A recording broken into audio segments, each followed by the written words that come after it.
যুক্তরাষ্ট্রের সমুদ্র বিজ্ঞানীরা এমন এক মাছের সন্ধান পেয়েছেন যেটি ডাঙায় উঠেও বেঁচে থাকতে পারে। দেখতে সাপের মতো হওয়ায় নাম দেওয়া হয়েছে স্নেকহেড ফিশ। কিন্তু প্রশ্ন হলো, কেন বিজ্ঞানীরা এই মাছ দেখা মাত্রই মেরে ফেলতে বলছেন? 1997 সালে ক্যালিফোর্নিয়ার সান বার্নার্ডিনোর একটি লেকে প্রথম স্নেকহেড ফিশ ধরা পড়ে। এর উৎপত্তি পূর্ব এশিয়ায় বলে ধারণা করা হয়। বহু বছর পর জর্জিয়ায় আবারও এই মাছ পাওয়া যাওয়ায় বিশেষজ্ঞরা নতুন করে উদ্বেগ প্রকাশ করেছেন।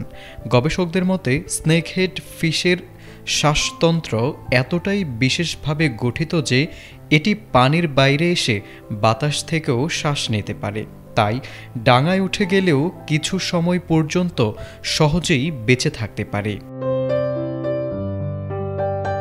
এই মাছের খাদ্যাভ্যাসও অত্যন্ত আক্রমণাত্মক। ছোট মাছ, জলজ প্রাণী, এমনকি ছোট ইঁদুরও এর শিকার হতে পারে।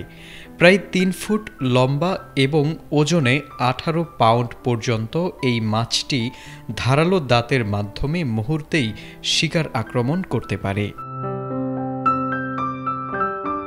বিজ্ঞানীরা সতর্ক করে বলছেন, স্নেকহেড ফিশ স্থানীয় জলজ পরিবেশের জন্য অত্যন্ত ভয়াবহ হুমকি।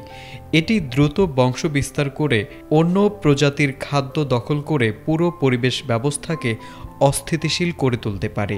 তাই পরিবেশ রক্ষার স্বার্থে কোথাও এই মাছ দেখা গেলে মেরে ফেলা উচিত, এমনকি ধ্বংস করে ফেলার পরামর্শ দিচ্ছেন তারা।